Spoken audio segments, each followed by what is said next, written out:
All right, up next we have Sagittarius, rising and sun. For you guys, this new moon in Scorpio is happening in your 12th house. And it's also conjunct Mars. So it's a little bit of this kind of volatile energy, which I think has the potential to be positive for you guys and help you kind of break out of a cycle.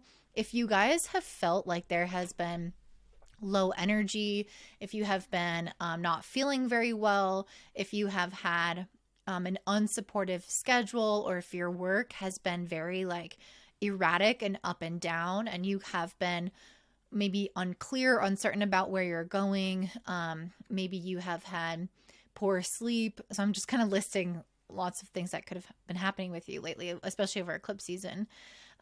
Or you could have experienced getting kind of stuck in a rut of self-limiting beliefs and feeling a little bit insecure, or kind of also stuck into addiction cycles or self-sabotage cycles, or restricting yourself because of certain attachments and beliefs and all of these things. If these aspects have been going on in your life in some form or another, I see this coming to an end with this new moon. And I feel like it's going to be really empowering. The energy of Mars is about becoming clear and focused and cutting things away that are actually quite toxic. So if there has been like something going on in your health, for example, maybe this was made worse by certain habits that you've had. If you've been going to bed at an inconsistent time, if you've been using electronics before bed, if you've been drinking caffeine, if you've been eating too many sweets or eating too many carbs, or not balancing your meals and getting enough fats, whatever it is, I see you guys having more self-control and also awareness around what is going on in your life and in your personal decision making that could be leading to fatigue or self-sabotage or limitations or feeling unwell, or whatever is happening that has prevented you from feeling like you can really kind of make progress and get ahead.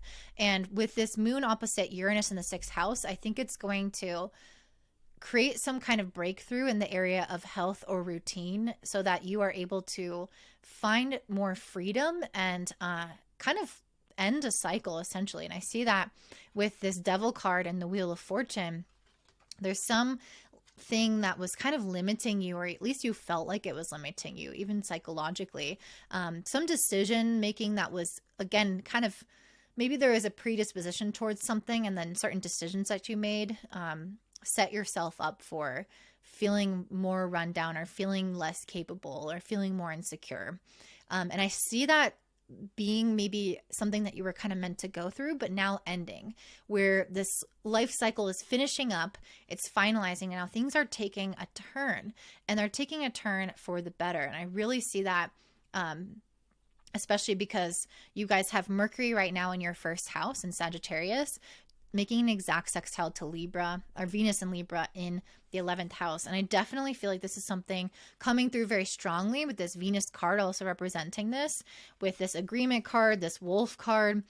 There's a really strong message here around partnership, companionship, or group work. So something around your friendships coming together, something around getting support from other people, or maybe you are working together with somebody else. Maybe you're running group programs, maybe you're signing a contract, maybe you are meeting up with other moms. If you're a mom, there's something here where you are collaborating or working with, or just emotionally being supported by friendships and groups of people. And this might very much be the case in terms of work, especially if you have a goal.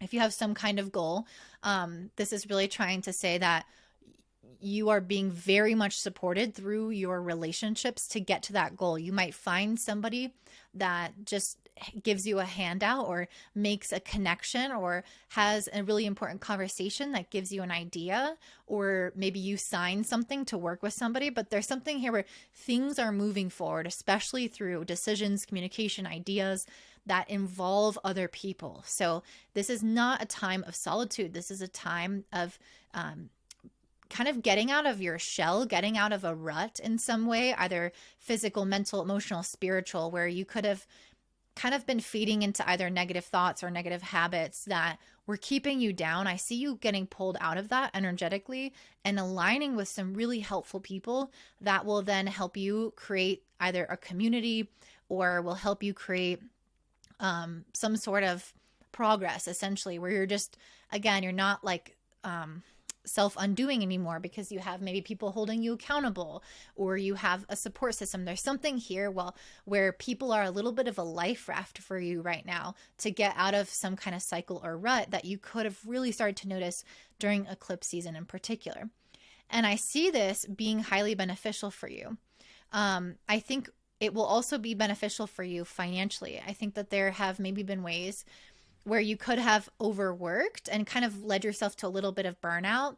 And I'm seeing that there's something a little bit more stabilizing here with the Knight of Pentacles, where you're still working hard, but there's this level of kind of like consistency or routine where you're more productive. And it doesn't feel as much like you are having to hustle for money or hustle to get things done. It feels like there's more of a schedule, a flow, a support system, something that's allowing you to take one step at a time, and have a little bit more energy or, what's the word?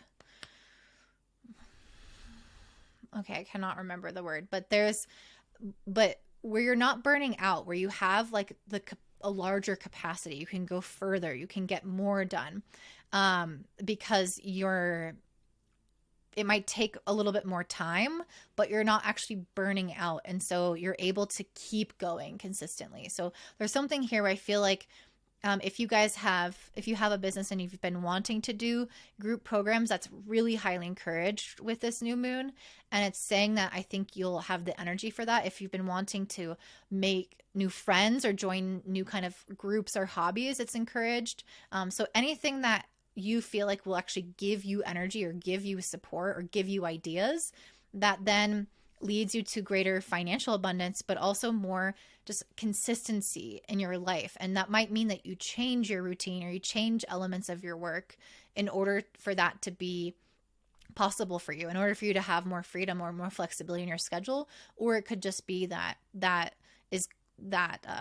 freedom is coming because of these connections and some new opportunities. You guys, this moon and Mars is in the 12th. Uranus is opposite in the 6th. So some stuff could be very much, again, health and psychological in nature along this axis. So things that have been holding you back in your own thoughts are really going to show up here, especially because both the moon and Mars and Uranus are both squaring Black Moon Lilith in your 9th house. So there's something shadowy about your beliefs that have kind of led you to feeling like, have kind of led you to this cycle that you've been in, this rut that you've been in some capacity. If you've been really, really working hard, for example, and you've kind of been tired or your health has been declining or you felt fatigued, this is trying to say that there's some viewpoint or belief system or way that you're looking at life that actually is fueling this. So there's a need to change your mind about work and about how that should look and how that should function, and be honest with yourself about what it is that feels like, what's a life that actually feels more free to you and feels more adventurous and open, rather than having things be super dialed in all the time. I think a lot of this new moon for you is really trusting, and that doesn't always mean that you are super prescriptive. You can work routinely and be hard without being caged in and not adaptable. With Mercury in your 1st house, this is a time of being open and adaptable to new ways of doing things or new ways of looking at things. So even though you work really consistently, that doesn't mean that, and your goal is consistent in terms of wanting to get to a certain destination, the path can go up and down and left and right though. So there's a little bit of a need here to be agile. And I think that you guys, with this square to Black Moon Lilith, need to get out of a certain framework that you're operating under, blow that open and view it through a new lens. And I think this new moon will help you guys do that. So that's what I'm seeing for you, Sagittarius. I would love to hear in your comments down below if that resonates and how. I am offering 2024 forecasts. I only have 15 of them available. So if you guys are interested in that, I would definitely check that out down below. I'm going to be doing it at least an hour and a half call with you where we're going to go month by month and look at all the major transits, pull some cards, have all the energies, ask your questions. It's going to be really in depth, and I spend many hours preparing even before we get on the call. So it's very thorough, and it will be very helpful for you to know how to navigate the energy ahead, both the positive and the challenging, and just to best be prepared to take advantage of that. So if you enjoyed this, please give me a thumbs up, subscribe, share with your friends, and have a great day. Bye.